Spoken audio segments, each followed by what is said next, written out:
Hello বন্ধুরা, কেমন আছেন সবাই? আশা করি খুব ভালো আছেন। আমার সামনে যে লুকিং গ্লাস এবং ইয়োকটি দেখতে পাচ্ছেন, এটা ডান সাইডের লুকিং গ্লাসের ইয়োক। কিন্তু এই গাড়িটি পড়ে গিয়ে ইয়োকটির মাথা থেকে পেঁচ ভেঙে গিয়েছে। আমরা এবারের ইয়োকটি না পাল্টিয়ে এর এই যে কাজ আছে কাজটি কমপ্লিট করব। এই যে দেখেন বন্ধুরা, মাথাটুক ফেলে দিয়েছি। ফেলে দেওয়ার পরে এর এই যে উপরের অংশ, এটা আমরা গ্রাইন্ডিং দিয়ে সমান করে দেব। এই যে দেখেন বন্ধুরা, দেখতে পাচ্ছেন আমরা এর উপরের অংশটি গ্রাইন্ডিং দিয়ে অ্যাকুরেট করে নিচ্ছি এবং এরপরে এর এই যে পেস্টটি আছে এটি লাগিয়ে দেবো। কারণ এর এই যে চাপা সেটটি, এই চাপা সেটটির দাম অনেক, 1000-1500 টাকা দাম নিতে পারে। এই দেখেন এর উপরের অংশটুকু ফেলে দিয়েছি এবং এর যে পেস্টটি আছে এটি আমরা অ্যাকুরেট করে লাগিয়ে দেবো। এটা অ্যাকুরেট করে লাগালে একটু শর্ট হবে, কিন্তু কাস্টমারের এর যে রেটটি আছে এটি টাকাটি বেঁচে যাবে।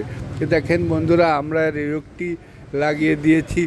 ভিডিওটি ভালো লাগলে চ্যানেলটিকে সাবস্ক্রাইব ও ফলো করে রাখবেন এবং আমার যে ইউটিউব চ্যানেল রয়েছে সেটা রতন অধিকারী মোটরস বাংলায় সার্চ করবেন। ধন্যবাদ।